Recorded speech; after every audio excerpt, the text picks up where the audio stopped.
Un jeune garçon de 11 ans, Ryoma Tekabayashi, se réveille dans sa chambre remplie de dessins au crayon épinglés sur les murs. On pourrait penser qu'il a une maman ou un papa qui l'attend dans la cuisine, mais non. Ryoma vit seul dans les bois. Eh bien, seul dans une certaine mesure. Après tout, il a près d'1 millier de slimes en compagnie. Les slimes évoluent différemment en fonction de ce qu'ils sont nourris. Nourrissez-les de chenilles vertes et vous obtiendrez des sticky slimes qui produisent un fil puissant bon pour la chasse. Il existe également des boues acides qui peuvent dissoudre les os. Viennent ensuite les slimes empoisonnés. Ce sont des slimes qui ont survécu en mangeant des mauvaises herbes vénéneuses. Ils se divisent plus rapidement que les autres slimes. Il a même des slimes nettoyeurs qui se nourrissent de la saleté et de la crasse et des slimes scavengés, qui vivent des excréments et des ordures. Ils font un excellent engrais. Parfois, lorsque Ryoma se promenait dans la forêt pour vaquer à ses occupations quotidiennes, il rencontrait des gobelins et des voleurs, ne lui laissant d'autre choix que de les combattre. Après cela, la vie continue comme d'habitude dans ses mouvements agréables et paisibles. Soudain, il entend une voix crier « Ne meurs pas pour nous, Hugues !» Ryoma jette un coup d'œil autour d'un arbre et trouve un groupe d'hommes armés en manteau bleu entourant leurs camarades blessés.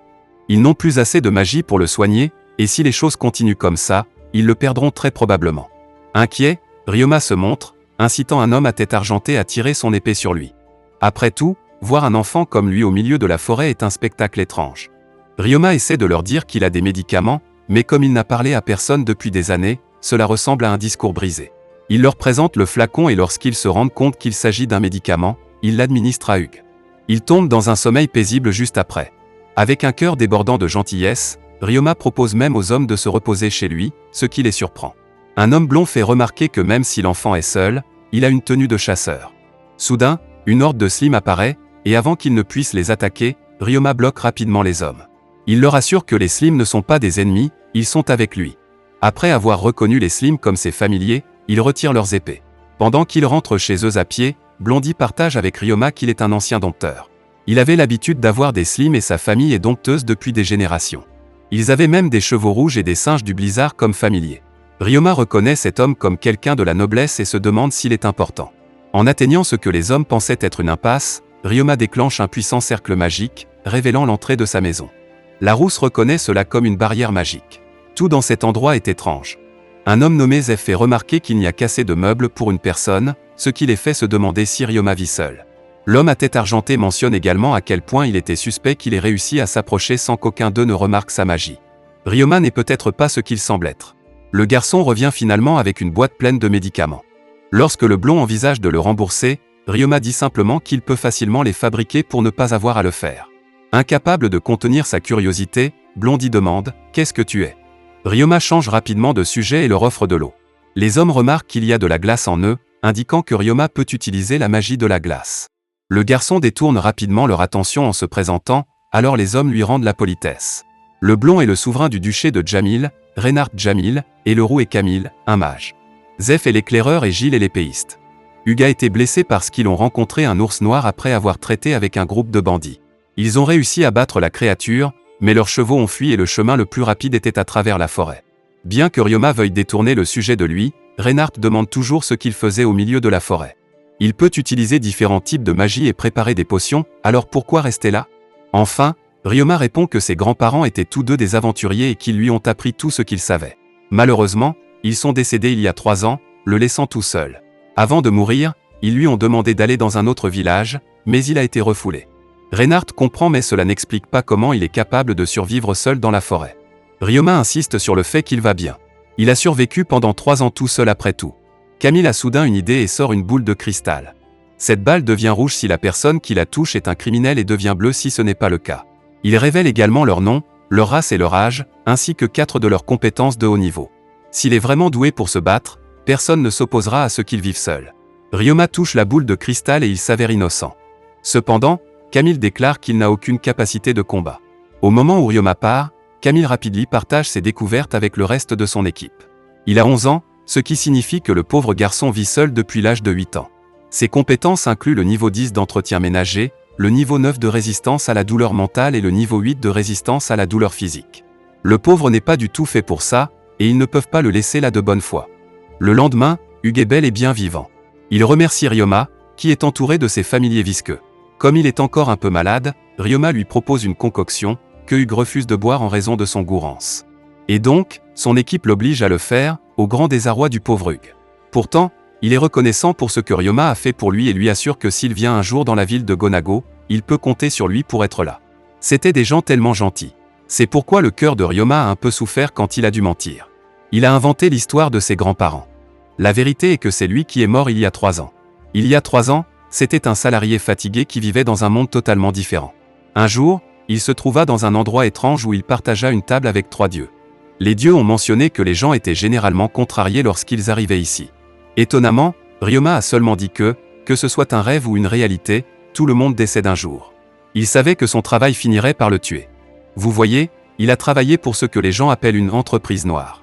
Il faisait des heures supplémentaires massives, avait des patrons terribles et il n'y avait pas de jour de congé. Les dieux se sont présentés comme le créateur, Gain, la déesse de l'amour, Lulucia, et le dieu de la vie, Kufo. Ils ont expliqué qu'ils venaient d'un monde différent de la Terre. Ryoma a demandé si c'était ce qu'il appelle l'autre monde, et Gain est heureux de savoir qu'il est éclairé. Ryoma, cependant, le savait juste parce que c'était toujours mentionné dans les mangas et les animes. Bien qu'il ait l'air d'accepter les choses, quelque chose le tracasse, comment est-il mort? Kufo a répondu qu'il s'était cogné la tête, ce qui lui avait causé une hémorragie cérébrale. Lulucia a ajouté que pendant qu'il dormait, il a éternué 4 fois. Pour couronner le tout, Gain a déclaré qu'à chaque éternuement, l'oreiller bougeait jusqu'à ce qu'il se cogne finalement la tête contre le sol. Et c'est ça. Mais comment? Comment a-t-il pu mourir d'une chose pareille? Consterné, Ryoma claqua sa main sur la table en repensant aux abus constants qu'il dut endurer dans sa vie. Son patron, le frappant avec une bouteille de bière pour le mauvais traitement de son propre père à son égard. Il a survécu à tout ça. Et c'est ce qu'il a fait? La vie est injuste. Ryoma a demandé pardon pour avoir perdu le contrôle. Gain a poursuivi en disant que Ryoma allait avoir une nouvelle vie dans un corps de 8 ans de sa création. Mais aucune grande tâche ne lui est assignée. En l'envoyant là-bas, ils pourront simplement accéder au pouvoir magique que contient la Terre, un pouvoir magique que personne n'utilise. Mais bon, au moins, il peut utiliser la magie dans sa nouvelle vie. Les dieux le laisseraient également accéder à tous les types de magie. L'inconvénient est qu'il ne sera pas capable de maîtriser complètement l'un d'eux. Après cela, il a signé un contrat avec les dieux, pour commencer une nouvelle vie. Une vie qu'il peut vivre comme il l'a voulu où les dieux peuvent veiller sur lui. Ils lui ont dit qu'avec la compétence d'oracle, il pouvait aller à l'église et leur parler. Ryoma a fondu en larmes en réalisant qu'il avait enfin une seconde chance dans la vie. Après avoir remercié les dieux, il a été plongé dans sa nouvelle vie. Il renaît dans le monde de Céphale et les dieux ne le laissent pas sans rien. Ils lui ont donné un manuel pour qu'il puisse se préparer à ce chapitre sur les extraterrestres. Sur la dernière page, son statut actuel n'est pas si différent d'un jeu en ligne. Cependant, toutes ses statistiques semblaient être en force brute, ce qui signifiait seulement qu'il avait conservé ses compétences de sa vie précédente. Il a testé ses capacités en frappant un arbre et il l'a facilement divisé en 2. Ryoma est fort mais il devait encore s'habituer à son nouveau corps. Un slim est apparu et Ryoma s'est retrouvé fasciné par la créature. Il a décidé d'utiliser ses pouvoirs magiques en calmant son cœur et en se permettant de ressentir la magie à l'intérieur. Il l'a ensuite imaginé s'écoulant de son corps et créant un cercle magique autour de la boue. Le slim s'approcha calmement de lui, ce qui prouve que sa magie est un succès. Après cela, Ryoma s'est aventuré dans sa nouvelle vie et a établi une maison dans la forêt de Ghana. Il n'avait pas vraiment le temps de faire aucun de ses passe-temps dans sa vie antérieure, c'est peut-être pourquoi il s'est soudainement consacré à l'étude et à la recherche sur le slim. Il a fait tout cela avec des slims, sa seule entreprise pendant ces 3 années. Reinhardt et ses amis ont été les premiers humains amicaux avec lesquels il a interagi. Cela fait 2 semaines qu'il ne les a pas rencontrés, et déjà le nombre de slims a augmenté de façon exponentielle. Ryoma s'allonge dans l'herbe, satisfait de la vie qu'il mène. Ce à quoi il ne s'attendait pas, c'était Reinhardt de revenir amenant plus de gens. Une en particulier a attiré son attention, une fille brillante et charmante. Un vieil homme s'approche de lui pour s'incliner. Il se présente comme l'ancien duc et père de Reinhardt, Reinbach Jamil. Une femme fait la révérence et se présente comme l'épouse de Reinhardt, Elise Jamil. Et, bien sûr, la belle-fille avec eux est la fille de Reinhardt, Eliaria.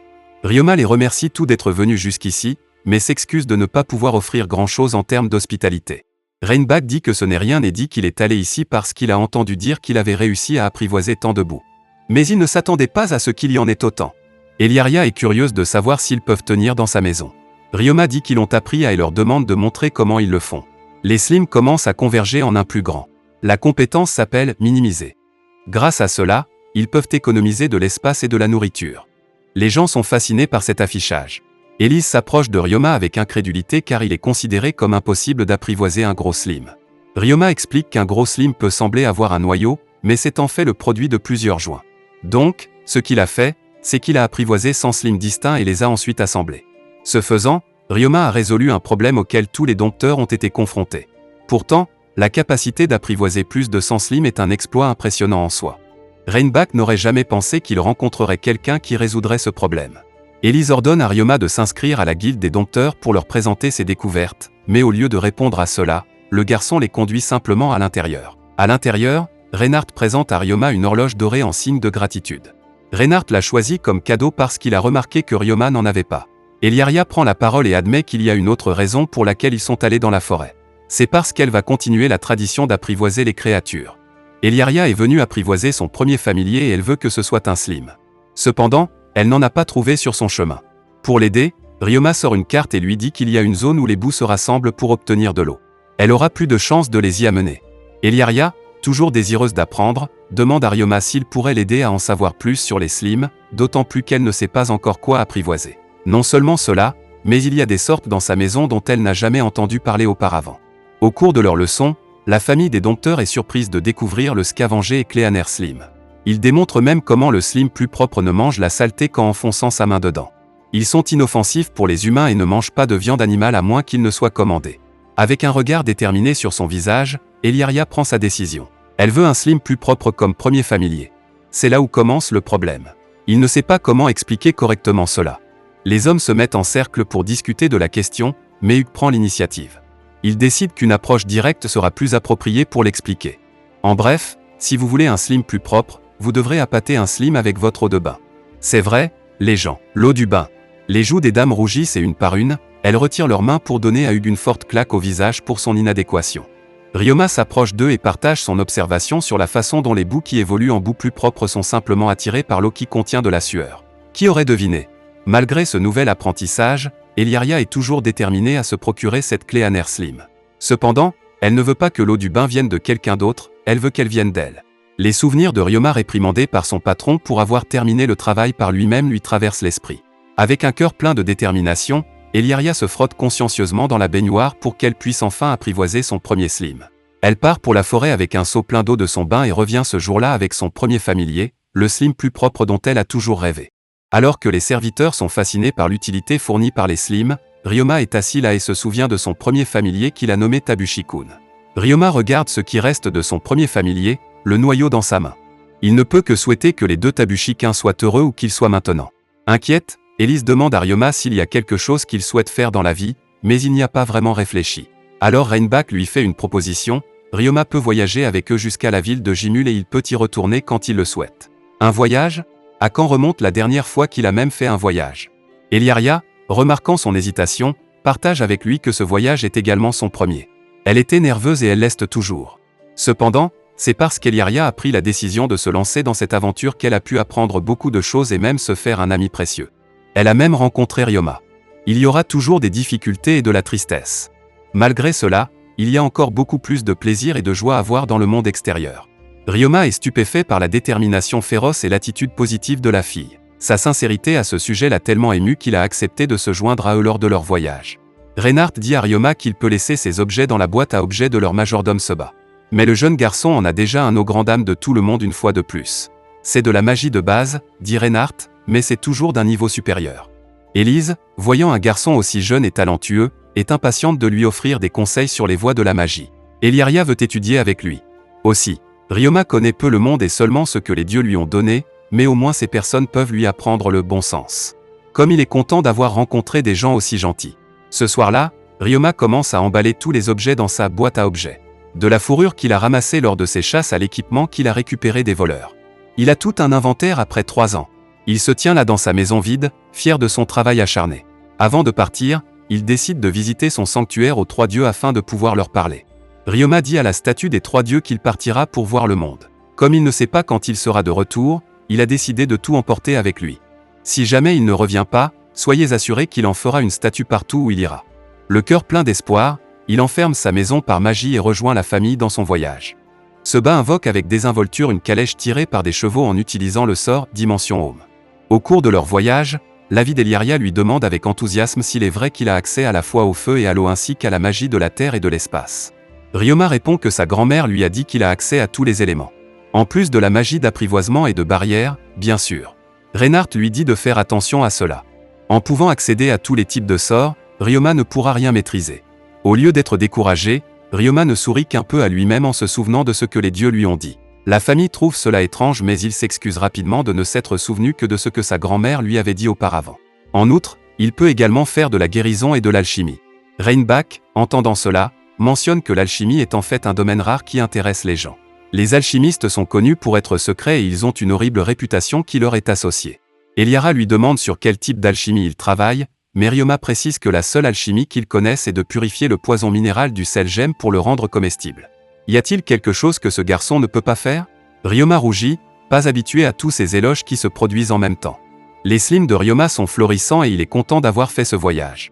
Au cours des jours suivants, ils ont voyagé lorsque le soleil est levé et ont installé des tentes la nuit. Soudain, la pluie commence à tomber un jour. Reinbach est surpris que des pluies aussi fortes se produisent même à cette période de l'année. Une bosse rugueuse sur la route jette Eliaria vers Ryoma, les embarrassant tous les deux en conséquence. Camille appelle de l'extérieur et dit qu'ils ont rencontré un problème, incitant Reinhardt à sortir et à vérifier. Devant eux se trouvent les séquelles d'un glissement de terrain et la route a été complètement bloquée. À ce rythme, ils devront emprunter un autre chemin et cela leur fera encore 3 jours de route. Cependant, plus ils restent longtemps dans cette zone, plus ils ont de chances de rencontrer des bandits violents en chemin. Reinhardt suppose qu'ils devront utiliser la magie de la terre pour supprimer cela. Ryoma réalise ce qui se passe et décide de se porter volontaire pour aider. Il sort l'imperméable qu'il a inventé à l'aide de ses slims collants et se dirige vers le glissement de terrain. Reinbach voit le potentiel de vendre une telle technologie qu'il veut présenter Ryoma à son ami nommé Serge de la Morgan Trading Company. Voyant Reinhardt et le reste de son entreprise mouillés par la pluie alors qu'ils discutent, Ryoma utilise la magie pour bloquer la pluie de les avoir mouillés. Ryoma apporte ensuite sa contribution à leur plan. Au lieu de lancer Break Rock et Rock séparément, il devrait simplement combiner les deux formes de magie de la Terre en une seule appelée Crit Block pour la rendre plus efficace. C'est plus facile à démontrer qu'à expliquer, vraiment. Ryoma leur fait la démonstration en tendant les mains et en imaginant la magie qui coule à travers lui s'accrochant à la fois au rocher et à la terre pour créer des blocs individuels. Par principe, toute personne qui peut lancer les deux sorts peut aussi bien lancer celui qui est combiné. Tous les slims de Ryoma commencent à travailler ensemble pour empiler les blocs afin de se frayer un chemin. En un rien de temps, ce petit garçon est capable de dégager le chemin. Élise le serre contre sa poitrine en remerciement pour les efforts qu'il a déployés pour les aider. La tâche est épuisante mais Ryoma se sent fou rempli. Cela a pris encore 3 jours, mais finalement, ils arrivent enfin à la ville minière de Jimul. Ryoma, toujours accompagné de ses slims, entre dans la pièce où il séjourne. Il est étonné par son apparence confortable et chaleureuse qu'un sourire refuse de quitter son visage. Il est enthousiasmé par la suite, car ce sera la première ville qu'il visitera depuis son arrivée dans le monde de Selphal. Une information intéressante sur la ville minière de Jimul est la façon dont, malgré ce qu'elle est, la production des mines a en fait diminué au fil des ans. C'est en fait pourquoi Reinhardt a fait un voyage ici. Il doit évaluer quelle mine fermée et quelle mine est rentable.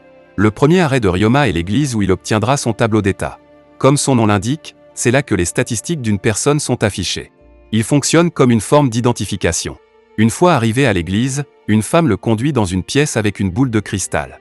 Elle explique que la tablette que Ryoma a dans sa main est ce qu'on appelle un tableau d'état. Ryoma doit le placer sur le piédestal et toucher le cristal pour terminer son baptême. En touchant la boule de cristal, une lumière en jaillit et Ryoma se retrouve dans un espace blanc vide avec Gain, Kufo et Lulucia.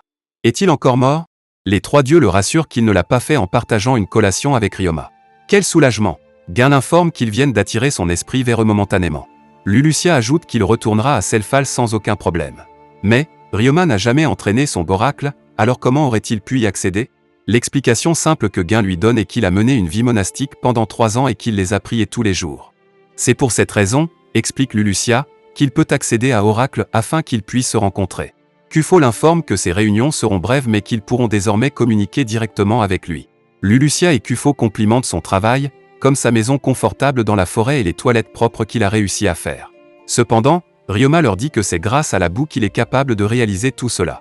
Gain intervient à ce stade pour révéler à Ryoma que le charognard et les boues plus propres n'ont jamais existé en premier lieu. C'étaient des inventions créées par Ryoma lui-même. Cela a fait comprendre à Ryoma la raison pour laquelle Reinhardt et tout le monde n'avaient aucune idée à leur sujet. Ils n'ont jamais existé avant lui. Faites savoir à Ryoma qu'il a créé des slims, mais tout ce qu'il a fait, c'est leur donner la capacité de s'adapter à leur environnement et de se reproduire. Leurs possibilités d'évolution sont donc infinies. Le problème est qu'une fois que certaines espèces se sont installées dans certains environnements, il est devenu difficile pour de nouvelles espèces d'émerger. C'est Ryoma qui a réussi à libérer le potentiel de ces slims que même lui, le créateur, avait oublié. Lulucia est surprise que Ryoma puisse rencontrer la famille Jamil. Il s'avère que l'un de leurs ancêtres était une personne qui s'est réincarnée comme Ryoma. C'était une écolière dont le rêve était de devenir dresseuse d'animaux. Lorsqu'elle a été transférée, son souhait était d'acquérir la compétence qui apprivoise les animaux. En fait, Kufo révèle à Ryoma que c'est elle qui a recherché et inventé l'école de magie apprivoisée.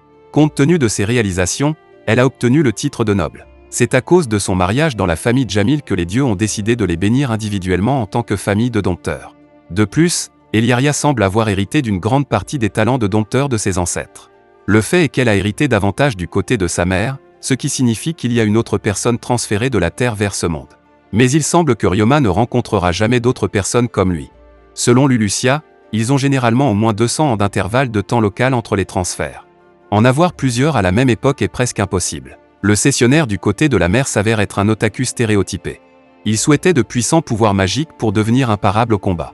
C'était une bénédiction qu'il soit trop timide pour faire de mauvaises actions. Même si ce sont les dieux qui lui ont donné ces pouvoirs, il craignait toujours qu'il puisse tirer quelque chose. Au moins comparé à ce type, Ryoma est un peu plus calme. Ryoma a un esprit sain et suit les règles.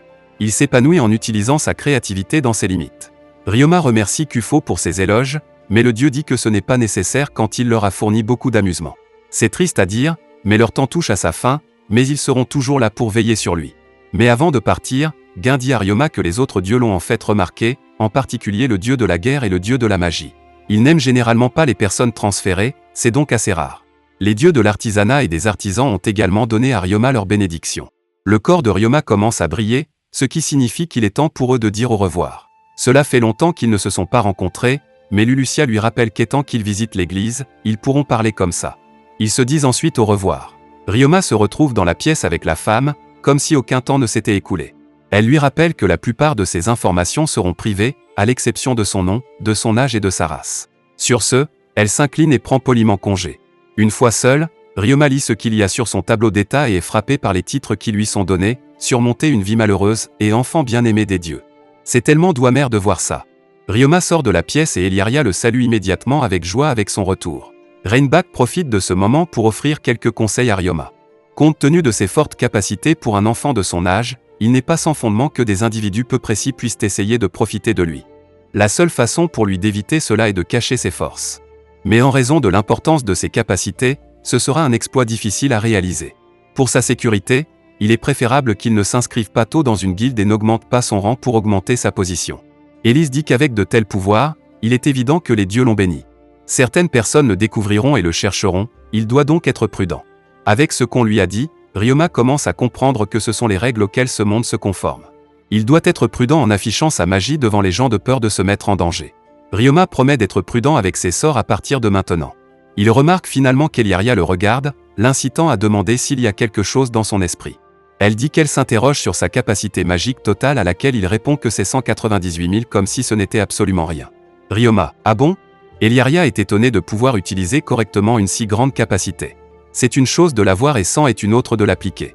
C'est à ce stade que Seba les interrompt pour expliquer les effets secondaires d'une capacité élevée. Généralement, les personnes qui ont une telle capacité ont du mal à contrôler leur pouvoir et à apprendre de nouvelles magies. La plupart du temps, les gens doivent s'entraîner pour limiter ou contrôler leur magie. Juste une autre chose qu'il doit apprendre dans ce monde. Ryoma leur avoue qu'il ne le savait pas parce qu'il n'avait personne à qui comparer sa magie jusqu'à présent. Eliaria admire sa capacité à contrôler sa magie et dit à Ryoma que sa capacité magique est de 200 000, ce que notre garçon pense avoir hérité de son ancêtre magique sauvage. Elle lui demande comment il est devenu si doué en magie. Il lui dit seulement que c'est parce qu'il joue avec la magie pour voir jusqu'où il peut la pousser pendant son temps libre. Plein d'excitation, Eliaria attrape la main de Ryoma et commence ainsi sa nouvelle vie de magie avec elle apprenant ses voix. Juste au moment où Ryoma pensait qu'il avait vécu 3 années complètes de vie, il semble que cela ne faisait que commencer. Merci d'avoir regardé. Si vous avez aimé la vidéo et que vous souhaitez aider la chaîne à grandir, laissez un like, un commentaire et abonnez-vous.